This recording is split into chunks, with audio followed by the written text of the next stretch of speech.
Утреннее солнце только начинало окрашивать горизонт в нежно-розовые, перламутровые и золотистые тона, когда бескрайний океанский прибой лениво и мерно облизывал песчаный берег.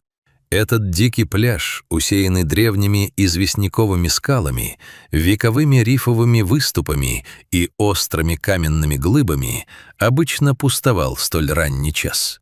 Лишь крики редких чаек, круживших высоко в небе, да тяжелый вздох прилива нарушали первозданную тишину. Но именно в это утро на берегу разыгрывалась безмолвная и жестокая трагедия, скрытая от глаз случайных прохожих среди лабиринта острых камней.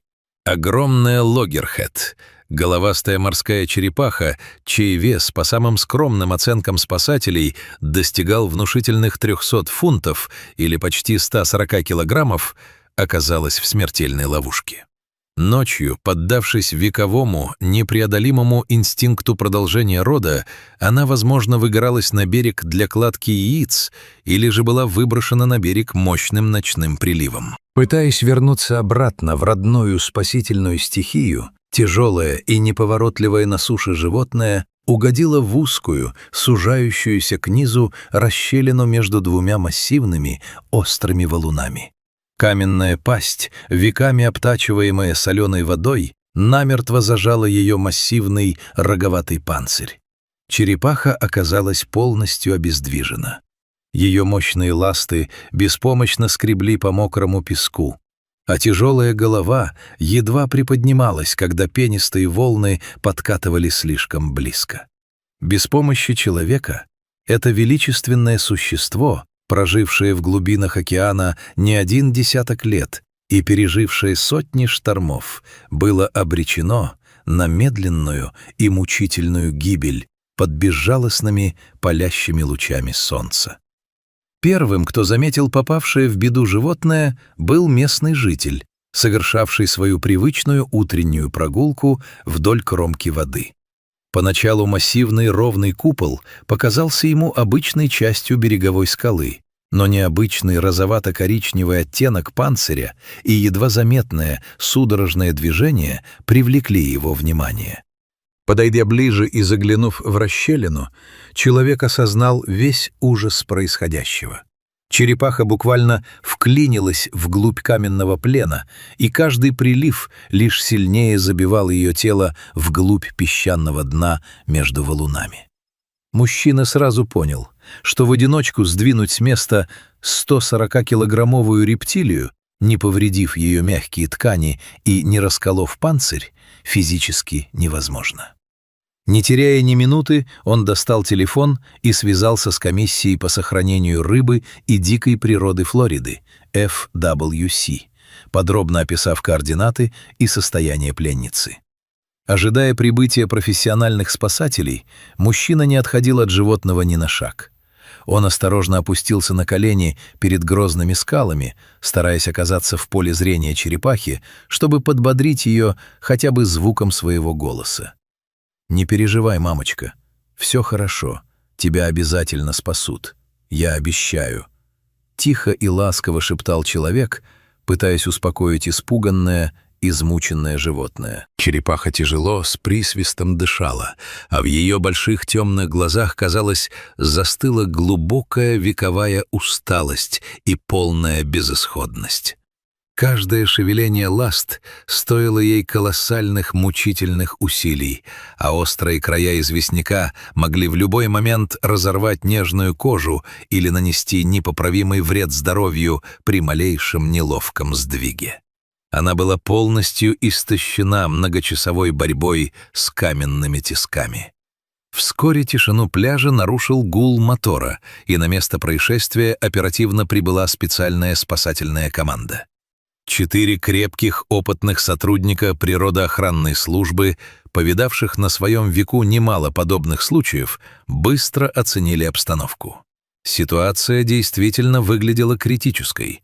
Пространство между скалами сужалось к основанию, и черепаха буквально села на мель враспор, застряв самой широкой частью своего тела. Обычным резким рывком вытащить ее из этой западни было категорически нельзя. Это привело бы к переломам костей или смертельным повреждениям внутренних органов. Требовалась ювелирная точность, максимальная осторожность и предельно слаженная командная работа, где каждый понимал друг друга без слов. Спасатели обступили расщелину со всех сторон, грамотно распределив свои силы. Двое мужчин крепко взялись за переднюю часть массивного костного панциря, стараясь немного приподнять черепаху и одновременно подать ее тело назад, в сторону расширения расщелины. Двое других сотрудников страховали животное сзади и сбоку, внимательно контролируя, чтобы острые выступы известняка не врезались в кожу шеи и ласт. «Давай, родная, у тебя получится! Пошла, пошла, еще немного!» Раздавались громкие подбадривающие крики за кадром. Спасатели, напрягая все мышцы и обливаясь потом, начали медленно, буквально по миллиметру, раскачивать и вытягивать массивное тело из каменного плена. Это была настоящая битва за жизнь, где важна была каждая доля дюйма. Самое удивительное заключалось в поведении самой черепахи. Словно осознав разумом, что эти шумящие люди пришли не причинить ей вред, а вернуть долгожданную свободу, она внезапно затихла. Она полностью прекратила свои хаотичные движения и замерла, покорно позволяя спасателям делать свою тяжелую работу. Сделав глубокий одновременный вдох, команда приложила максимальное физическое усилие. С глухим, пугающим звуком трения костяного панциря о шероховатый камень, преодолевая колоссальное сопротивление, черепаха, наконец, поддалась и сдвинулась с мертвой точки. «Да, отлично! Еще немного! Приподнимай перед!»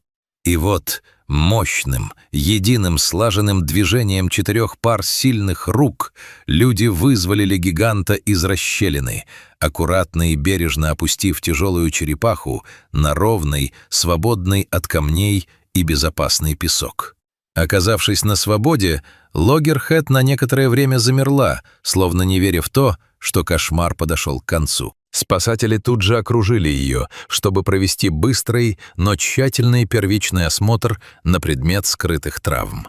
К огромному облегчению и радости всех присутствующих на теле, ластах и панцире древней рептилии не обнаружилось никаких серьезных повреждений или глубоких ран. Прочный, эволюционно совершенный панцирь блестяще выдержал страшное давление скал, а легкие поверхностные царапины не представляли абсолютно никакой угрозы для ее здоровья. Однако животное было сильно дезориентировано долгим пленом и истощено изнурительной борьбой. Опустившись на ровный песок, черепаха оказалась повернута спиной к океану, а прямо перед ее глазами высился крутой песчаный склон дюны, уходящий вглубь суши. Оставь ее люди в таком положении, она могла пойти в неверном направлении и снова погибнуть. Мужчины, аккуратно используя специальные приемы, развернули 300-фунтовую красавицу в сторону шумящего прибоя, буквально указав ей правильный вектор движения к родному дому. Ощутив лицом прохладный морской бриз, уловив запах соленой воды и услышав родной манящий шум волн, черепаха словно сбросила с себя оковы усталости. В ней мгновенно проснулась былая дикая энергия. Она уверенно и мощно заработала своими ластами-веслами, оставляя на влажном прибрежном песке глубокие широкие следы, похожие на отпечатки гусениц тяжелого трактора. Каждый шаг на суше давался этой морской жительнице с огромным трудом из-за веса собственного тела, но с каждым метром, приближающим ее к воде, ее движения становились все более стремительными, ритмичными и уверенными. Люди, собравшиеся на берегу, затаив дыхание, провожали ее взглядами, в которых читалась неподдельная радость, восторг и гордость за успешно проделанную работу. «О да, давай, малышка, у тебя получится, я так счастлива за нее!» Эмоционально, со слезами облегчения на глазах, восклицала женщина, снимавшая это удивительное спасение на видеокамеру своего телефона. И вот Наконец наступил кульминационный момент. Первая же крупная, бурлящая, пенистая волна с шумом накрыла черепаху, мгновенно подхватив ее и забрав большую часть тяжелого веса. Морская вода за секунду смыла с роговых щитков налипший желтый песок, вернув панцирю его истинный, глубокий природный цвет с невероятными узорами. Логерхед сделала свой последний, победный глубокий вдох на суше, мощно оттолкнулась от песчаного дна и полностью погрузилась в набегающий зеленоватый прибой. Еще секунда, и массивный темный силуэт грациозно взмахнул ластами, растворяясь в бескрайней бирюзовой пучине океана. Она уплывала в свои бескрайние владения, унося с собой жизнь, подаренную ей неравнодушными людьми. Спасибо вам огромное, ребята. Вы просто потрясающие. Я правда это очень ценю. Удачи тебе, мамочка. Прозвучали финальные искренние слова благодарности на фоне бескрайнего, теперь уже абсолютно спокойного и величественного океана. Пленница вернулась в свой мир, оставив на прибрежном песке лишь быстро смываемые приливом следы и подарив людям бесценное напоминание о том, как важна, прекрасна и могущественно бывает своевременная человеческая доброта и сострадание к тем, кто не может попросить о помощи сам.